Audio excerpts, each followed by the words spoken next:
The storm outside mirrored the one in Amaka's chest. She sat in the edge of her four-postered bed in her husband's luxurious Abuja mansion, her eyes fixed on the second phone Tunde has carelessly left on the dresser.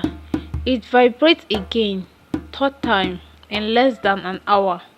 She never checked his phone, not in their 7 years of marriage, not even when he came home late smelling of a different perfume, not even when she noticed lipstick stain that weren't hers. But this time, something pulled her hand. She unlocked it. No password. Last night was wide. You wore me out. I can still feel you in me. Miss you already, baby. Amaka's heart didn't break. It shattered. Like a porcelain plate hurled against marble. Her finger trembled.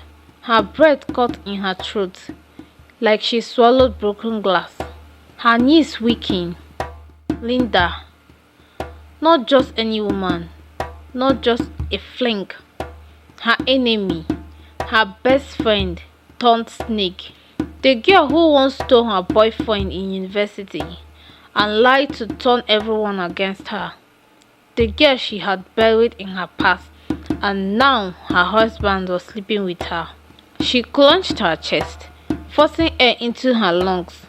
A scream built at the back of her throat, but it never came out.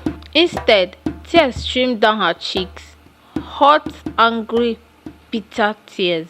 Tunde returns later that night, humming Burna Boy's latest hit as if his world was perfect. My queen, you're still awake? He asked, unbothered. Amaka didn't look up from the couch. She held her phone tightly in her hands. Linda says she misses you. His smile froze. His eyes flicked to the phone, then to her, then back to the phone. I can explain. Don't. Amaka stood slowly, her voice cold and calm like steel. You slept with my enemy Tunde. You brought her into my bed, our bed, and you think there's an explanation. It wasn't like that. She came to me broken. She said you ruined her in school. She said she has no one.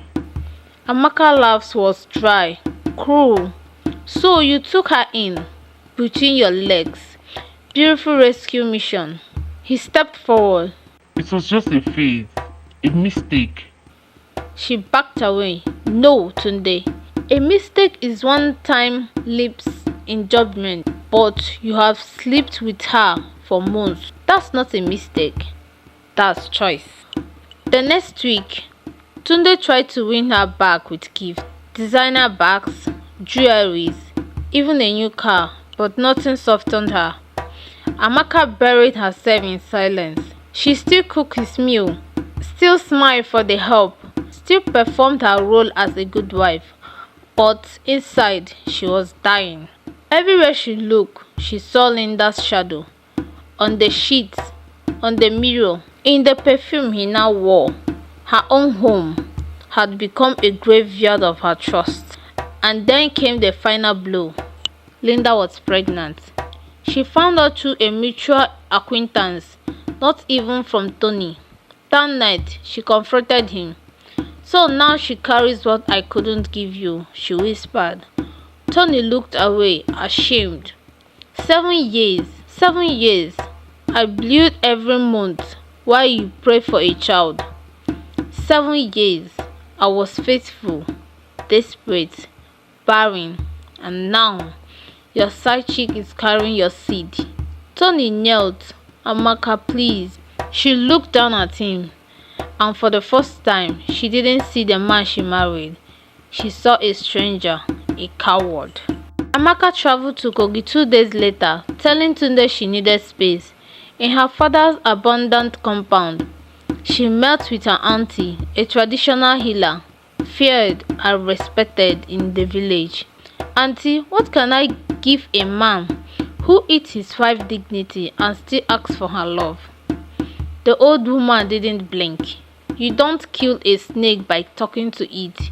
You strike. But first, you charm. She gave Amaka a necklace, a bottle of oil, and a charm to place under the bed. Let him sleep in peace while the bed remembers everything.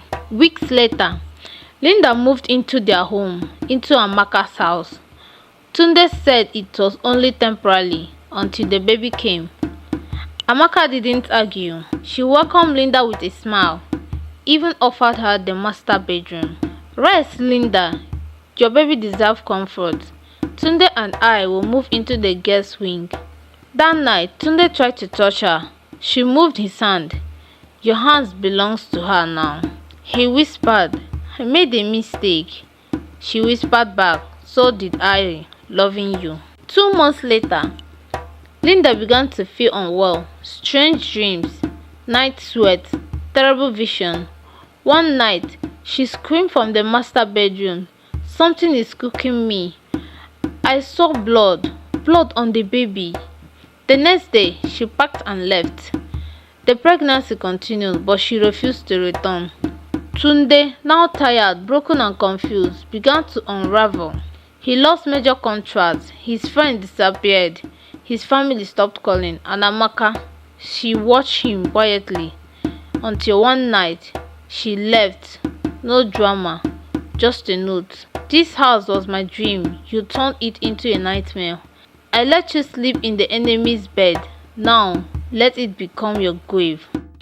5 years later, Amaka ran a successful woman NGO in Ghana.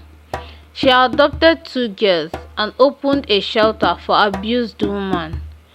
Tunde, he lived alone in a small apartment in Lagos, drinking his memory. Linda, she vanished after the baby was born. Some said she lost the child. Others said she went mad, but Amaka never looked back, because healing is not always forgiveness. Sometimes healing is walking away and leaving your enemies to sleep in the wrongs they build.